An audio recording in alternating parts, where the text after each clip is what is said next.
method study of WOW in the Year 5 classroom.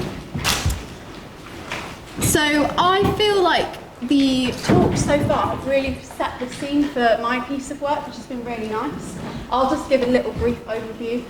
Essentially, some of the most up-to-date research, so the State of the Nation report, research from NHS England and the Children's Society indicate that children are experiencing higher levels of loneliness, dissatisfaction at school and peer difficulties since pre-pandemic levels. As we've heard about, thinking about ABSA, 1 in 5 children and young people are likely to be experiencing improbable mental health difficulty, and these children are more likely to be absent from school than their peers. So this is kind of the context that we're in at the moment. We know there's lots of pressures on schools, local authorities and professionals working in them, as well as children. But essentially, child well-being seems to be linked to school engagement or disengagement and that sense of school belonging, theories that you'll be very familiar with in your work.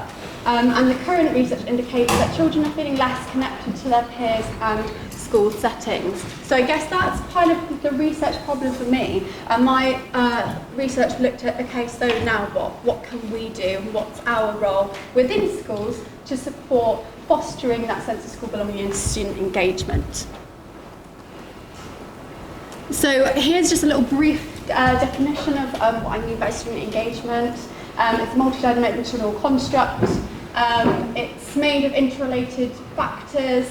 That is kind of like a meta-theory for sense of school belonging and self-regulation, self-determination theory as well. Sense of school belonging, I use the definition by Goodnow and Grady, which is the extent to which children feel personally accepted, respected, included, supported by others, especially teachers and other adults in their school and social environment. So that's my definitions for those. So that brings me on to why working on what works.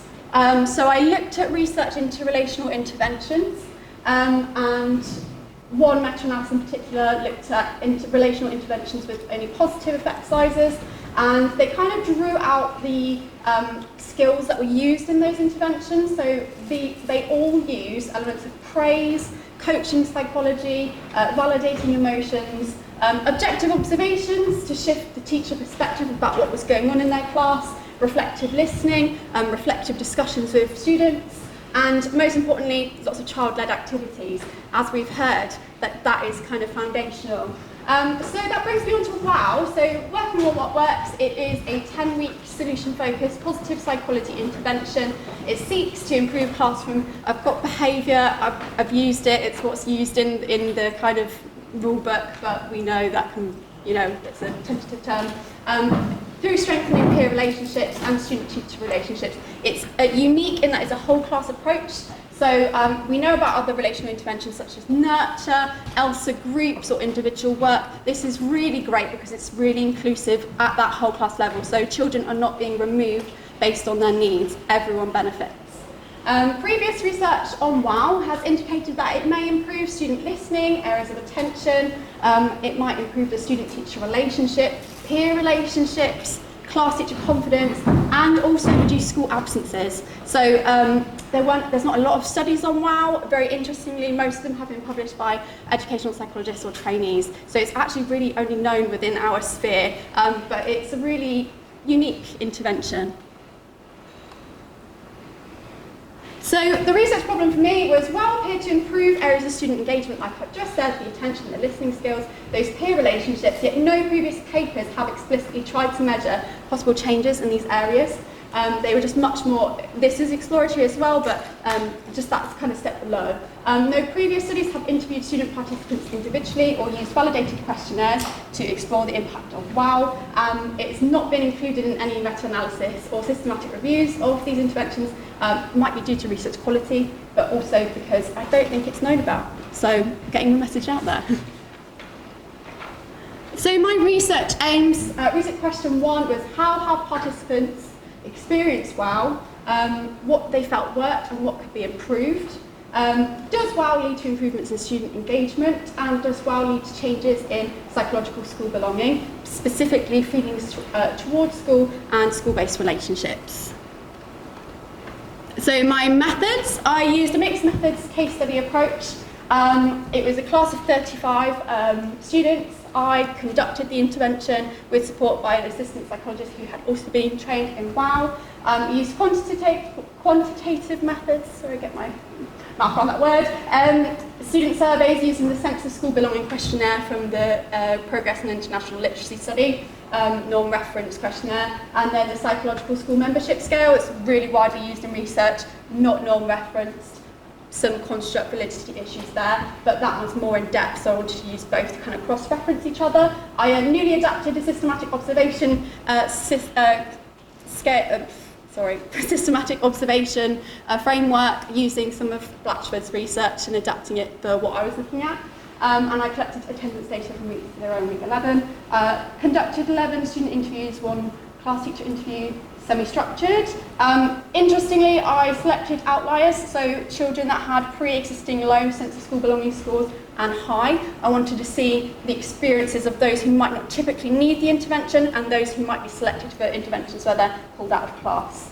I analysed that through thematic analysis.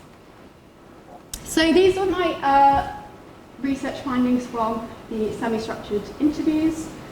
I'll let you just take those in.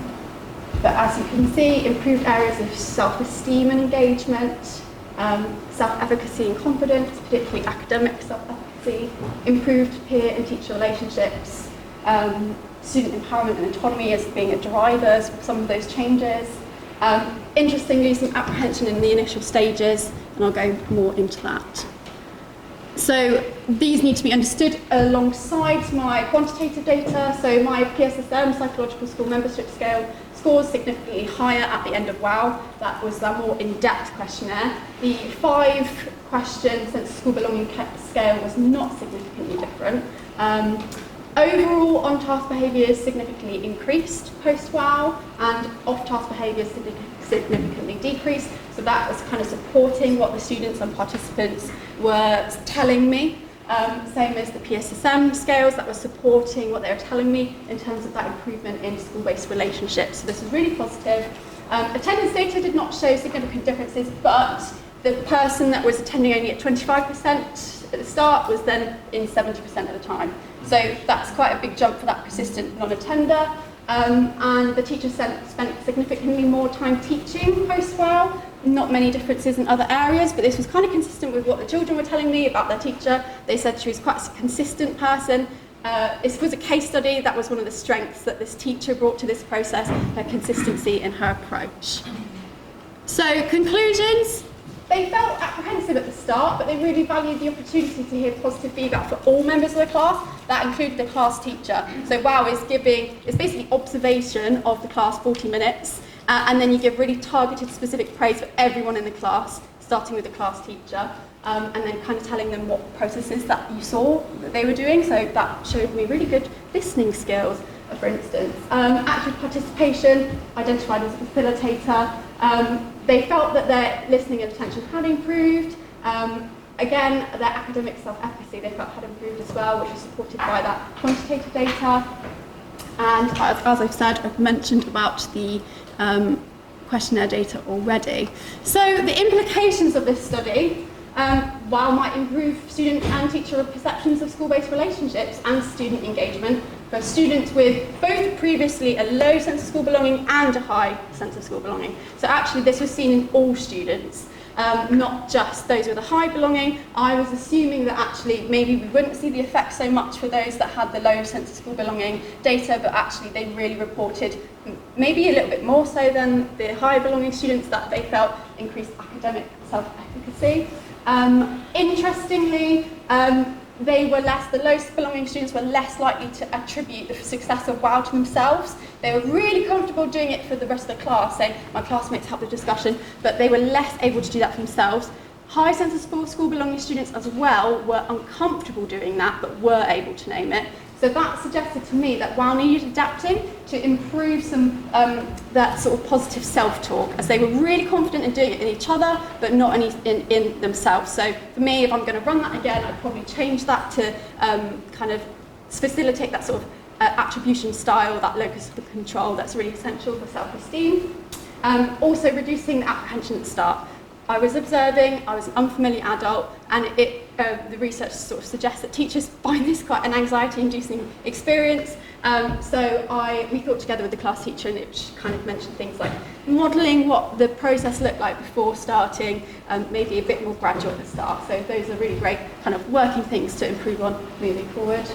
Of course, the impact of context. This was a case study. So the school system was a requires improvement school, large class size, quite a high level of children on an additional needs plan in the class, but the school, despite those kind of systemic issues, actually changes in leadership. There were some really great teaching and learning policies in place. So they used talk partners. They were often seen reflecting in class as just part of their kind of everyday teaching and learning. I felt that really kind of facilitated this process because of the discussion elements. Again, it was a year 5 class. I do feel like this intervention is probably better suited to that upper primary age range, just so they can really fully be involved in the discussions. And yeah, the influence of government policies on EP work. We know the kind of context at the moment. I had to offer this for free. The local authority where I'm at, I'm pointing to Dan because he's there as well with me. The trading time at this point had been cut quite significantly. That meant that schools were really targeting a lot of EP, kind of the role on individual casework. They leapt at the opportunity to do this because it was free and they really valued it, but that suggests to me that, you know, if there needs to be some significant change, you know, at a higher level so that we can do more of this creative work with schools, empowering children and the class teacher.